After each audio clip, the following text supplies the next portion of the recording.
What we've got here is failure to communicate.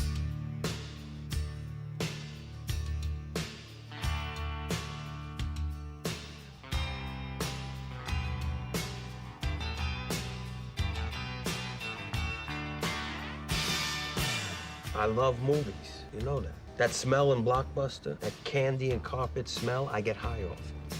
If we can just get rid of these actors and directors, maybe we got something here. I'm sorry, is there something I'm missing here?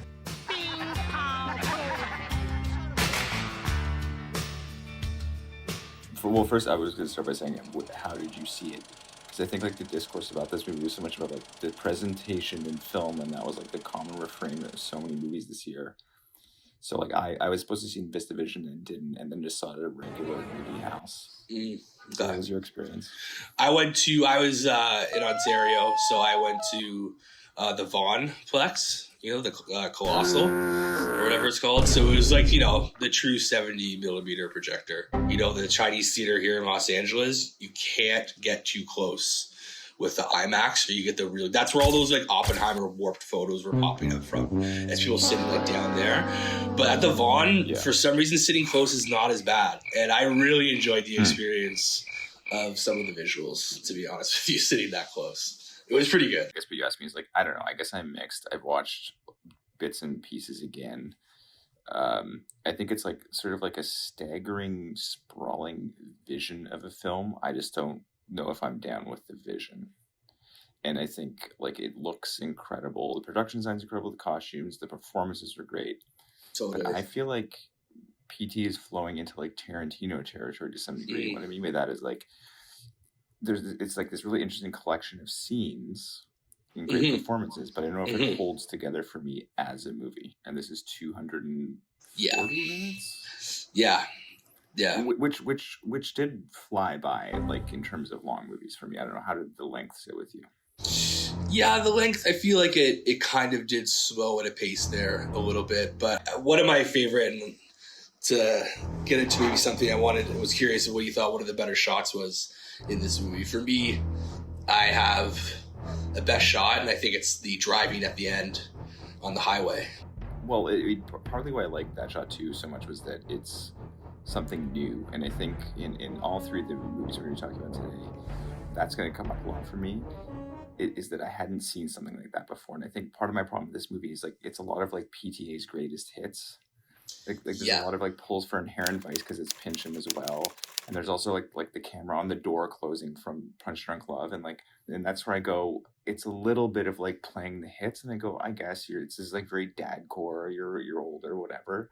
But this is almost like more late style in the peak of a director's career than I've seen. So I think those are the things that I've kind of pushed back against that a bit. Like, I know this movie's literally dadcore. It's like about a dad and a daughter. But between Licorice Pizza and this, I'm moving further away from the like jokey, distanced kind of version. Like, I don't like that. Like, imagine this movie was more in the vein of The Master or There Will Be Blood, where it was like very engaged and it was like satire related with the same subject matter. I would have been more interested. I think this style works for Inherent Vice because it's a much more truer adaptation to Pynchon. This one is like kind of this weird mix of both that I don't like totally get or get. Well, I love Inherent Vice though. Do you know what I mean? Which I feel like I'm on an island with that. I mean, there's so much good in this movie. It just, I think like some of the political things didn't totally cohere for me too, or I'm like, it seems a little bit obvious and not subtle, and I know he probably was making this movie for 10 years, so it's maybe a coincidence.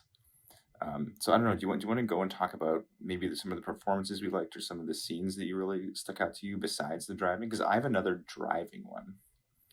Oh, yeah, interesting. Yeah, what is it? Because there is a lot of driving in this movie. Is when Tiana Taylor like robs the bank and shoots the guard, that weird like slow escape that's not a chase scene, and I was like, what the? In this theater, that like gave me tingles because I was like, oh, this is so interesting. Like, I would have never seen anything like this before. Yeah, it was fantastic, wasn't it? So to see him like flex his muscle as like almost like an action director, but it was like anti-action. So those are the things I was drawn towards. Yeah. And I mean, you mentioned Benicio a few times, and there's something about his performance, like everything he does is so funny to me. Like when he's in the dojo the first time and Leo comes in, he's putting on his cowboy boots with his gi, and he does this, but he does this one thing that's so realistic where he brushes off the bottom of his feet before he puts the cowboy boots on. It's brilliant. Was this a direction? I don't know. Like I think that it speaks to them of them like having like freedom and fun on set. Do you know what I mean? I think that's kind of like where like PT trusts those guys. They just Hello. Well, I think it all started with Paul. I don't know what came first, but I think the first thing that he told me about this character in this movie, he didn't really explain that much. He talked about a character, karate instructor, and then he sent me a picture of a poster of a tiger dressed in a judo kimono. And I think that kind of said it all. He intentionally diverts the police at the end and gets caught, and they're like, "How have you been drinking?" He's like, A few small beers. He hasn't had a few small beers. Oh man, yeah, no, it really is good. But one thing that I really did love is Leo, as he's talking to the guys and trying to speak his like broken Spanish, at the end he says like thank you and then whistles as he leaves. The whistles as he leaves is a very it's so perfect and spot on, and there's just something about it that's awesome. Like you said, like going back to like that action, like even like the stuff in the streets with the cops, like that was like a really like I like shooting the alleyway. Well, see, I love some of that stuff, but then I hated the things that preceded it with like the kids backlit like a Wes Anderson movie jumping, like doing parkour. I was like, this. So it was like literally things were like backed up against each other. I was like, oh, that's amazing. I was like, this is so stupid. Yeah. And I think like maybe I'm not getting what he's going for, and like, similar to Inherent Vice, like this might age very well for me. Mm-hmm. But I thought the casting all around was really great. I thought Tiana Taylor was amazing, and she was in a movie I can't remember the name of a couple of years ago about a mother that gets out of jail and is trying to reconnect with her daughter. I think she's a really talented performer, and I'm excited to see what she does next. I thought Jason Finney, the daughter, was incredible, like a real screen discovery. Yeah, Penn we can talk about in a second, but one thing I did want to mention is how good the casting is in this movie with every role. So especially with like the Christmas Adventurers Club and the nuns and every performer, I was like, who cast this movie? Like it's so good because it's not people you see usually on the screen. And I thought that was really interesting. And with the Christmas Adventurers Club, I'm like, you found the most evil looking guys ever. It really they just nailed it. And that's the kind of stuff like on this movie, like the set design, the production design. It's all just like perfect. Like you said, the costuming, like everything about it, I thought was just like, out of the park. It's just, I don't know. And one more thing I have to mention is like the reason I think that is this movie cost more than $100 million, and they got given creative freedom. And I think what's really interesting, especially we can even touch on Netflix later, but for the studio to give an artist creative control and lose money and like. If this movie doesn't win Best Picture, I will be shocked. I think this movie will age well, live in the canon forever. And so, being given that amount of money to essentially, from what I understand, shoot this movie like an indie. Like there's not many people on set. Like he follows Kubrick's thing and just like giving people time, casting whoever he wants. And all of those things I admire so much and I think really come through and make this movie really interesting. I think I really like the back hour of the movie the most. I really like the introduction of like the idea of Sean Penn's sort of workman like army guy wanting to join whatever version of the CIA or Illuminati they're trying to get at. All of that casting, and then them conquering over that to some degree, but then not really in the end. That was the political idea I felt interesting, and I almost wish that was explored more. Like, no, the real evil people are people you don't even know about. Lurker is about a retail employee who infiltrates the inner circle of an artist on the verge of stardom. As he gets closer to the budding music star, access and proximity become a matter of life and death. So that's just the little synopsis that you got here, like on the IMDb. But I mean, essentially, I'm really curious what you have to say about it, but it really is a movie about fate. I just want to take another look at you.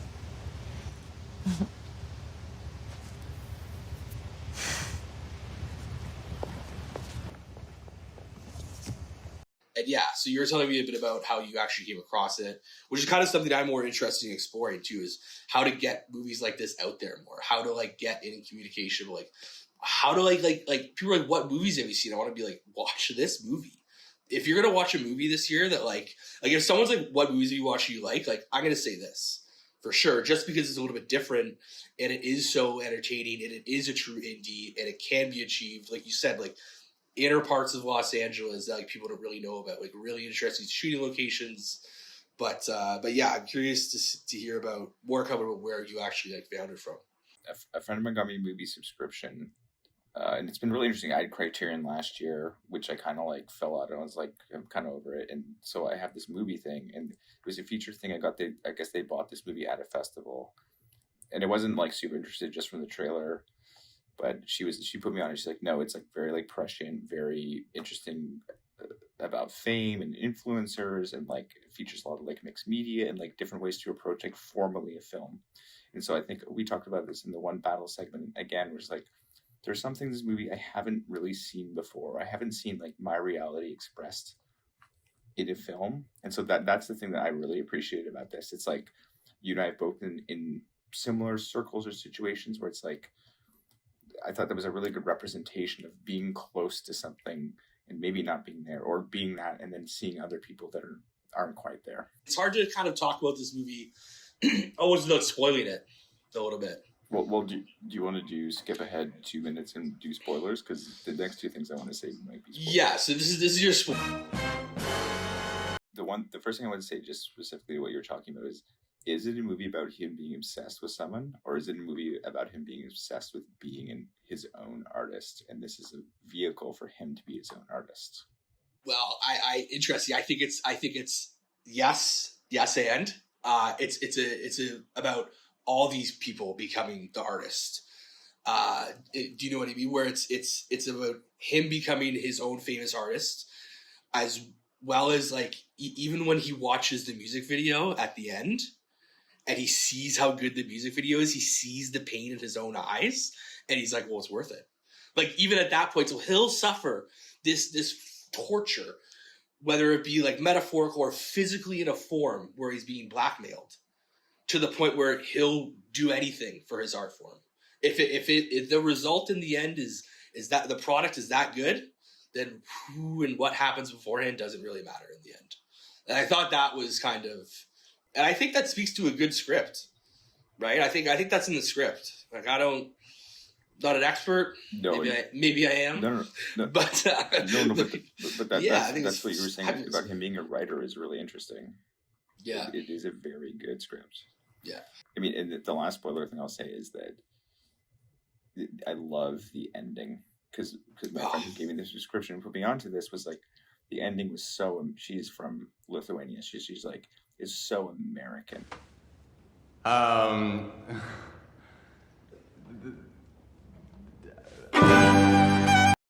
So Hollywood is actually what she said. And I said to her, I was like, I don't think it is at all. I think it's a very bleak, very sinister ending, where sort of those elements what you said, like they've all used each other to get fame, and it's like at any cost. Mm-hmm. So that they've both abused each other, and then they both get what they want in the end. It's pretty dark. Well, I think it's like how many people on stage are answering questions, performing together, appearing on podcasts together, where, you know, you don't know the whole story. You don't know how they got there. You don't know what sacrifices they've made. Even you and I, like, making work together, like, it has been so difficult, and we are literally brothers, so it's a little bit easier to come back to center. But, like, we've both done things that we don't like, and we fought, and, you know, we made one film, and maybe we'll make another. But so to me, this was so much, it's a cliche, but it's like, this is a film about making a film in a way.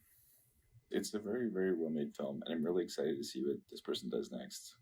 Interesting to hear, too, that it was just at a film festival and bought, so it had no distribution ahead of this? I'm not sure what the actual thing is, but Mubi's been very aggressive about taking films like this, so whether it's like The Substance or there's something else they bought recently, where they're now like a mini studio buying films, and I think Yeah, that's an amazing thing, especially for indie films. Like, as you started at the beginning of this conversation, like, how would we have seen this film? Yeah. Never. The other movie we watched was After the Hunt, directed by, here we go, Guadagnino. Luca Guadagnino. Really well directed, but the writer, Nora Garrett, was actually their first writing credit as well. A college professor finds herself at a personal and professional crossroads when a star pupil levels an accusation against one of her colleagues and a dark secret from her own past threatens to come to light. I did enjoy this movie. I thought it was really well directed. Again, I thought it was a great script, really good performances. I loved how dark it was. Like, literally, some of the shots I thought were so dark. I did stream it at home. That is kind of my one regret. I would have liked to see this maybe on the big screen. So I'm curious to see how you watched it and what you thought of it. I unfortunately did watch it at home too, and the second I was done, I was like, fuck, I fucked up. I should have watched this in the theater. So that's me being lazy. And I've actually watched this twice because something that resonated about it that I didn't. I was like, is this movie good? And it is like very dense and old school and novelistic, where it's just like, there is a little bit of style to it, but it is just people talking. So watching it the second time, I don't know if you felt like this, but like I was like, oh, you're doing a lot. Mm-hmm. And it's very subtle. Yeah. Yeah, absolutely. I really liked it, and I think it's really good. And I think this is also going to be a bit of a sleeper. Like, a lot of the criticism is like, oh, it's like Tar, or like this movie or that movie. And it's like, oh, these like spoiled people doing things. And I'm like, I think you're missing the point to some degree. So like, why does a movie about a powerful woman who makes a mistake, like, so we can only make one of those movies every 40 years? Like, that's why I'm so fascinated by Luca, because he is like a legit Italian weirdo artist making really interesting films in the Hollywood system, and he has made like so many movies in the last like 10 years. Oh yeah. He made one film when he made one film when he was younger and took 10 years off to become a better director. And like, while I don't love everything he's made, like I don't love Challengers, but I'm like, I'd rather watch this in the theater once than any other Netflix fucking dog shit. Any other stupid fucking Marvel movie. And I'm like, people always talk about like the disappearing middle class of movies that are for adults, and I'm like, this is it. Like, we are lucky to have a guy making movies like this, and like actors and people participating that understand his vision. Mm-hmm. One of those people I want to talk about was Malik Hassan Saeed, who's the cinematographer who I think got sort of famous for like making a lot of movies with Spike Lee early on, and then even like doing like videos with Hype Williams, and then went on to direct, I think, some episodes of The Wire. But he hasn't made a feature film in more than 10 years, and this movie looks fucking amazing. It is subtle, so good.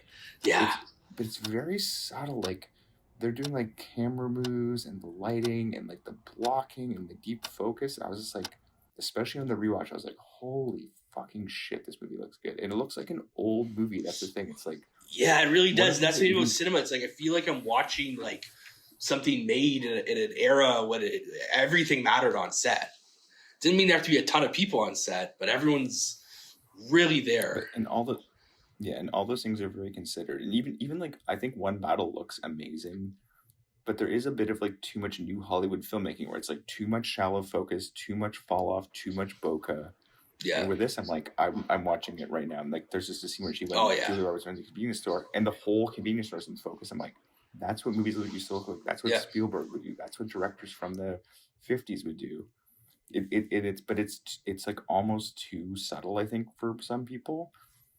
What I think is really interesting is like, it operates on two levels. It's just a piece of entertainment, but it is art, and that's something you were kind of saying. Where like, that is what cinema was always supposed to be. Like, cinema is entertainment. Like, it can be challenging, like Lynch, in a perverse way, or it can just be like doing both things at once. And I think that's what's so successful about this movie.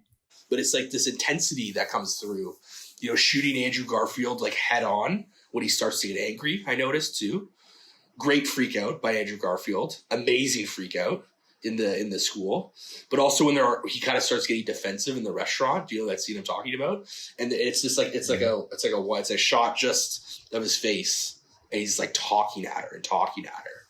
But yeah, I thought it was even his order at that restaurant is so chaotic. It speaks so much to his character. Oh, it's perfect. The way that he's eating, I was like, wow, this is fucking good. Maybe we could talk about the score a little bit, because I thought it was really interesting. Trent Reznor and Atticus Ross, my guys. It was like them doing Eyes Wide Shut to me in some weird way. There was so much. Interesting. I like that. Like odd piano dissonance that I was like, oh, it's a bit Eyes Wide Shut. But they have been doing, I don't know, a lot of good soundtracks, but they're so diverse in what they can do, and it always seems to fit the movie in a way. And like every time I see that credit, I'm like, yes, like I know I'm in good hands. Do you want to talk about the performances at all? I think this is like Julia Roberts is like, like she's one of those actors. She's been around a long time. They go through cycles. I feel like this is her big role to like define the next 10 years of her career in a way, if that makes sense. Do you know what I mean? Like that's a great point. She's going to do her award run now. Like maybe win an Academy Award, win this award, win that award, whatever. I think a lot of people will be recognized for their performances in this. Personally, I wasn't always a huge Andrew Garfield fan. I've kind of could take him or leave him, but he's kind of won me over with this. I think this is maybe his best performance I've ever seen. And I'd be shocked if he wasn't nominated for some stuff along the way for sure. Absolutely. What are your thoughts? So. My worry is just that's who Andrew Garfield really is. Well, that's what I kind of liked about it. It's like, oh, yeah, let's more of this. Like, this is who you actually are, maybe, right? So yeah. I thought he was great. Io, really bothers me. She's like a theater kid nerd, and I don't like her. But I thought that was well suited for this. She's a privileged Yale student, right? That's So kind of what it is. I thought she was really good. But I think that like the standout stealer for me was Michael Stuhlbarg, the husband, who is like crushing scenes. It's unreal. It's unreal. He's gotta be recognized for that, because I'm a huge fan of him. He's popped up in stuff here and there over the years. He's great in Boardwalk Empire too. He's really good in that. I saw him in something recently, I can't remember. But yeah, I couldn't agree more. Him. Yeah, I was gonna bring this up when I was watching. I noticed the way he wakes her up every morning is the same embrace, but like with a different touch. Like he like touches her on her head and like the back of her neck, the Julia Roberts' wife character. And you know what I mean? I really like those little subtle things. And then this the outright, like him bursting in and out of the kitchen after they like have the fight to be causing like so much disturbance intentionally. I thought it was just, it was bad. It was pretty great to watch on screen. It was a really fun performance to watch for sure. And this is the portion of the podcast where we get to share our Tubi special. So I want you to lead off. Tell me what you found on Tubi. So this is one I have watched a few times. It is 8 Million Ways to Die, starring Jeff Bridges, Rosanna Arquette, and Andy Garcia. It is the last film ever made by Hal Ashby. The movie was taken away from him. Interesting. I found this through the Pure Cinema podcast. Shout out to those guys. But it's a really interesting, like, cokey 80s movie that really works for me, despite it not being the director's vision, I guess. But basically, Jeff Bridges is an ex-cop who's kind of like down on his luck, meets a prostitute that kind of he like falls in love with. She gets murdered, and then he decides to avenge her murder. And Andy Garcia is ultimately responsible. And it is like a wild, like Scarface aesthetic adjacent movie. And I mean, it's Jeff Bridges and Andy Garcia and Rosanna Arquette. Like, this movie rocks. Yeah. It kind of has everything. It's just like, it's kind of silly. It's kind of fun. There's like shootouts. And I have to call out this one scene that if people are listening, they know the scene, but the snow cone scene. There's basically this one like macho showdown where Andy Garcia and Jeff Bridges have to get snow cone. How about a little snow cone? Real shaved ice. And then they're like this close to each other, eating snow cones, tough talking each other. I'm like, this to me is like maybe the highest end version of the Tubi movie. Yeah. But it really just rocks. And we need to talk about what Tubi is, especially for Canadian listeners. Like, I don't know why this exists. I haven't looked into it, and I don't care. But every time I hear about some odd movie that I want to see on a podcast, it's on Tubi. My Tubi special is No Man's Land. a rookie cop goes undercover and infiltrates a car thief ring. There's a local outfit stealing Porsches. My money's on the owner, Ted Barrick. Why me? Because you don't act like a cop. Starring Charlie Sheen and D.B. Sweeney. Spoiler, it ends on a freeze frame.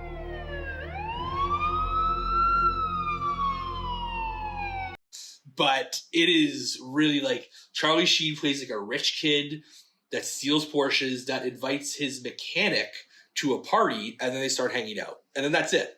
There's like just a simple intro, and then the story starts, which I think is like really missing from like movies nowadays. Is sometimes it's too over complex, and yeah, just sometimes give me a buddy movie where there's two guys running around getting shot at, ends on a freeze frame. That's it.